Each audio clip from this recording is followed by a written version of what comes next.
Hey everyone, welcome back to Drawbridge Finance. My name's Levi Woods and I'm not a financial advisor. This is an opinion channel, so if you like my opinion, great. If you don't, then tell me about it in the comments below. I would love to hear all the negative comments. They're fantastic. They always make me laugh. I am now 26 months from retiring. I'm going to retire on my 40th birthday. This is not because I have some spectacular job. This is just because I'm a regular guy and I've done regular investments for the last 24 years or so, since I was 16. First couple years I wasn't very smart. I put my money at the bank. I listened to a bank financial advisor and I made almost nothing. I basically, after 5 years of investing, I had the same amount of money that I had put in. My investments hadn't made any money in 5 years, and that was pretty pathetic. At that time, I decided that it was time for me to take my finances a bit into my own hands. So I started looking for a financial advisor. I started asking around, and I found this guy who was great. He was young and he was just starting out and he worked for a company.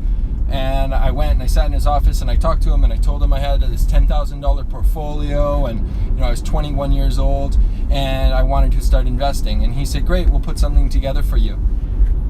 A couple weeks went by, I hadn't heard from the guy, and I ran into him at a party, and of all things. So here I am, and I said, hey, you never called me. And he said, you know what, I thought about it, and you aren't a good fit for me. You don't have enough money to be a client of mine. And I totally respect that. And what I learned from that interaction was that I needed to find somebody that was a fit for me. And so what I did was, that didn't put me down. I just decided I was going to persevere and find somebody that was the right fit. So I asked around and I asked some family members, and luckily I was put onto a guy at the exact same company, a guy just down the hall from this guy that I had met, and we started to work together. And he was quite a bit older. At that time he was in his late 50s, and now, I'm 37, so 16 years later, 16 years, Bruce and I have had a working relationship, and that's what it is. It's a relationship. He is my financial advisor and my broker, essentially, and when I have trade ideas, he's my first call, and he has been so great. He has taught me so much, and there are not a lot of people out there that do that for people. So I wanted to make a video talking about financial advisors and some of the things that I think are important and some of the qualities that Bruce has that has really, made my wealth really truly grow. And one of the things that we have to first look at in this path of choosing a new advisor is the statistics of it, and that is that most financial advisors in the world are not working in their client's best interest. According to Tony Robbins' new book, actually 98% of financial advisors in North America are not working for their client's best interest. The sad part about that statistic is that most of them think they're actually working in their client's best interest, while 98% of them are not. Now, I don't know where Tony Robbins got that statistical information of 98%, but even if it's not, even if it's 85%, the odds are if you go to try to find somebody, you're not going to find somebody that's going to be able to help you for the best result that they can get you. So I think it's important, unfortunately, I'm going to have to be a little bit on the negative side of things on this particular video topic, because it's the negative aspects that make you want to pass on an advisor. Because I'm sure there's lots of good people that sound great, but when you start to tick off the boxes and give them kind of an interview and say, hey, you're not going to make it for this reason or another, then you can really start to decide whether or not they're a good fit for you. So the very first thing you need to do is find out or get a feeling for them. Do they feel like a salesman? Because that's not what you want. What you want is somebody that's going to give you information in an easily understood way so that you can make a decision based on the information that you're given. Unfortunately, a lot of people that work as financial advisors come into it from a sales pitch perspective, and they're trying to sell you something that you may not necessarily need or that will help them financially. That's really what they're doing, is they're trading their service for money. And So you have to find an advisor that will do the work for you that is best for you and not necessarily best for them financially.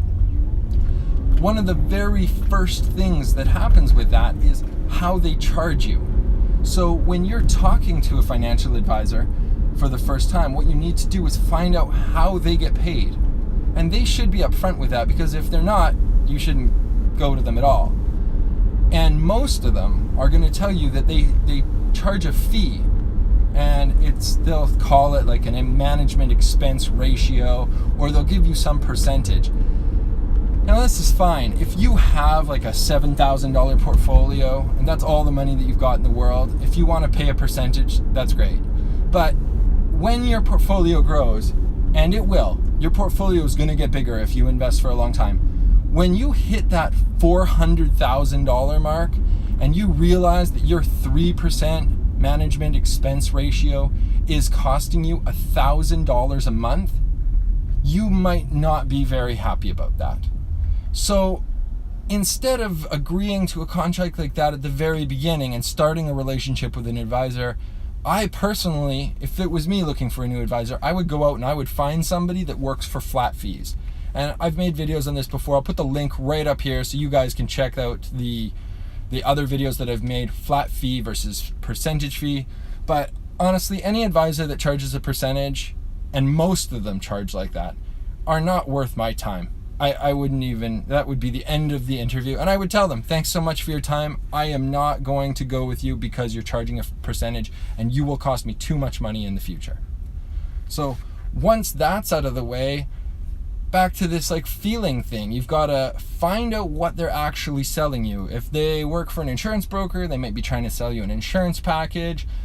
If they are mutual fund only, they're going to try to sell you mutual funds, which are, honestly, mutual funds are dinosaurs. They're like terrible investments. The mutual fund companies are making money. The brokers are making money. The brokers are making trailing fees. Everybody's making money. Your investment, the mutual fund, is going up just enough to keep you interested, but really not going up enough. And there's so many better products out there. Buying the stocks directly is the smartest way to go, because once you own them, you have them forever. There's no management fee. You just buy the stock and then you can hold it forever. If you're buying a good dividend paying stock, it pays you forever. You literally could like will the stocks to your kids and not ever have to sell them. They would continue to make you money, most on a monthly basis. So that type of investing is a no-brainer. So that's going to be my second, I don't even know what I'm at, third point of what I'm looking for in an advisor is the number one recommendation for long-term investing has to be dividend-paying equities. I've said this so many times on my channel, but it has to be dividend-paying equities. They are proven for the last 125 years that they will outperform the market. That's what you're looking for. So what else can we look for in an advisor? Obviously, you have to look at how often he's going to phone you. If he's like the type of guy that phones you every second week and is trying to get you to buy stuff, this is not somebody that you want to work with. You know, you have to find out what kind of schedule they're going to be on, how often you're going to be purchasing from them, what's expected from you. Because most of the time, especially when you're starting out, you are going to be purchasing stocks and then you're going to be holding them, and you may talk to your advisor once per year. You might call them up and say, hey, I've got to do my RRSP deposit or my TFSA or my Roth IRA deposit, whatever you're going to do, whatever that chunk of money is. So those are the types of things I look for, is what type of strategy. And I hope for you guys out there that you are able to find somebody that trades flat fee trading, trades investments that are based on dividend paying equities, and they're not trying to sell you a ton of crap. They're not trying to sell you extra insurance or sell you on some mutual fund that they're just going to make kickbacks for forever. And also, when you're looking at these places, don't go to the bank. Like, go to an actual investment broker.